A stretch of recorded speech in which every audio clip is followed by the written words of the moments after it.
So much information is maintained about us now, and with the proliferation of data in databases, the concept of database security becomes more and more crucial. We're going to have to learn how to protect our data at rest, how to protect our data using schemas, how to protect our data using programming, and how to protect our data from hackers. So the next few videos are going to focus on database security and how we can protect against the ever-increasing number of threats against our data. And we will start off by discussing the classic cybersecurity model, CIA: confidentiality, integrity, and availability. Let's take a look at confidentiality. Keeping data confidential is job number one for security. And confidentiality means that there's assurance that the information is not disclosed to anyone who is unauthorized, whether that be an individual, a process, or a device. There are many ways to ensure confidentiality.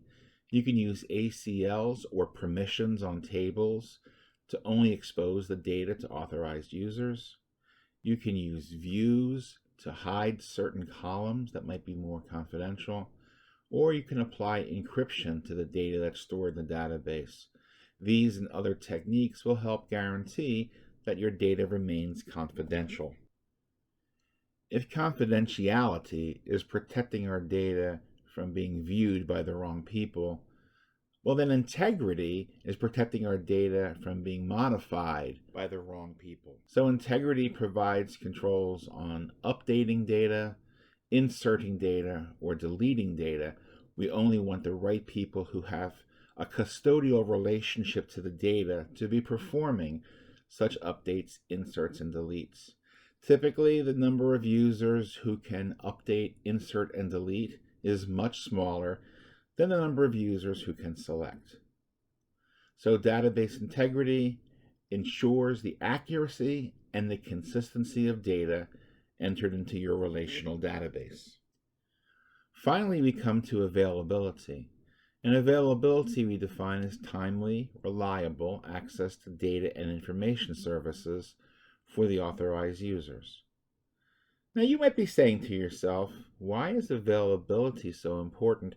If the data is not available, well, I guess it's the most secure of all.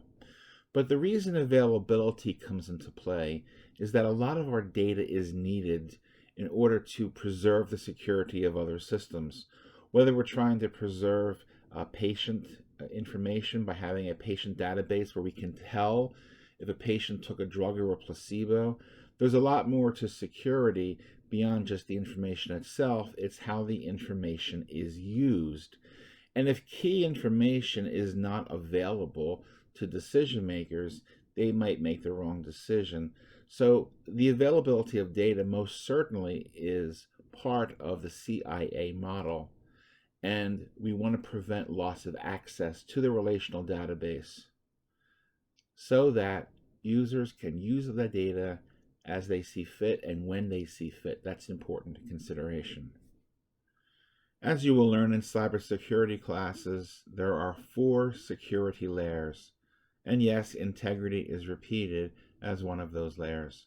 Let's discuss what these layers are. We start off with authentication. Authentication means that we know who you are. We can verify your identity. This can be done with biometrics, can be done with strong passwords, but we want to make sure that when you are working with a relational database that we know exactly who you are and no one is spoofing your identity. Next, there is authorization, and this is important. We talked about ACLs before, access control lists, and these lists can be defined to determine whether a user has access to the data, either at the table level or at the column level. Finally, there is 2 more layers. There's integrity, and integrity is a group of rules that can protect the correct state of the database during its modifications. These rules can be enforced via triggers that can do some additional business logic checks before data is changed. They can be enforced by using enums to limit the values that can be into a field. They can also be used simply by having good primary foreign key relationships and using the cascade on update and cascade on delete to ensure that when you do a data operation, the database remains integral. And then lastly, there's auditing. Auditing is really important. You want to keep track of all the actions done by a user. Auditing is often used to find suspicious behavior, unusual patterns of data access. And so if the first three layers fail you, auditing can help find suspicious behavior and help the DBAs and the IT people shut it down. So let's see how MySQL can offer some protections, especially for authentication and authorization. When it comes to authenticating, a user has to log in with a name provided and select the client host. All the information about users is maintained in a special table called the mysql.user table. The server will then authenticate the client, determining from the account row which authentication plugin applies to the client. And there are many different settings you can do in MySQL to make authentication more difficult. But at the end, the server is going to invoke that plugin, authenticate the user, and then return a status indicating whether the user is permitted to connect. So this is your first layer of protection in MySQL. So let's look at some specifics about how authentication is managed behind the scenes in MySQL. And we have a query here that goes against that mysql.user table, and it's bringing back the host, the user, and the authentication string. The user, column 2, is what you're familiar with. This is the username that you use to access MySQL. The local host in front of the user actually determines from where you can connect. We'll talk more about that in a second. And then there's the authentication string. The authentication string is really the password, but the password is not stored in plain text. So Palaz66 had a password, who knows what it is, but it hashed to this hash value. And this is the way that you can protect passwords. So if Palaz66 calls up and says, I forgot my password, can you tell me what it is? We as database administrators would be unable to do that because this is a one-way hash. We would just have to say, sorry, Palaz66, but we can reset your password, and we can do that using the alter user command. Okay, let's move down and look at our 3 create user statements. So we're going to create user Adam, and what we're doing is we're saying @ and after the @ are the locations from which Adam can connect. So we created Adam at localhost, identified by Apple.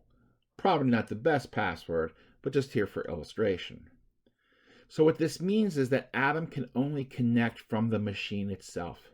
He can't connect to it through web services or anything else. He must be logged on to the database server in order to connect. By the way, if you don't specify the @ and the location after it, you will automatically default to localhost. Now let's look at Barb. Barb is very interesting. When we created Barb, we identified a very specific IP address. So Barb can only connect to the database from 10.8.0.5. She can't connect from any other IP address. This is really locking Barb down, and perhaps is the most secure, but the hardest to predict, because who knows where Barb will need to log in from. And then we've created Charles. Charles is created with the wildcard, the %sign, as the host, and the %sign allows connections from anywhere.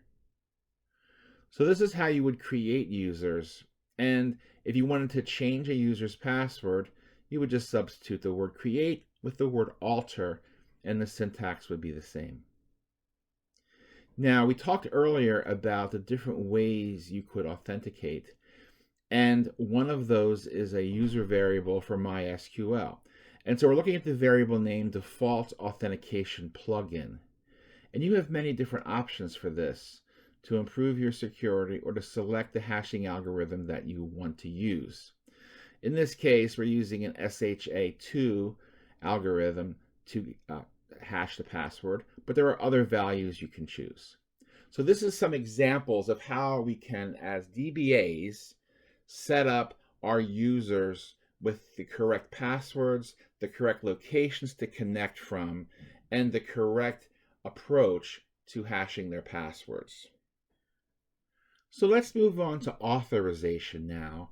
And remember, authorization says that a user has the right roles or the right privileges.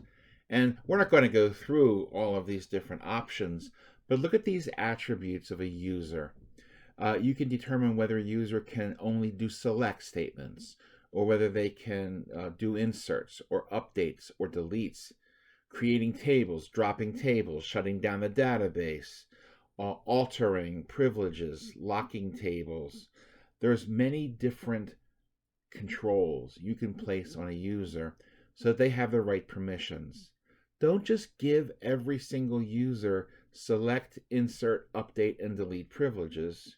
Maybe you only want to give them select and insert. Maybe they can't delete data.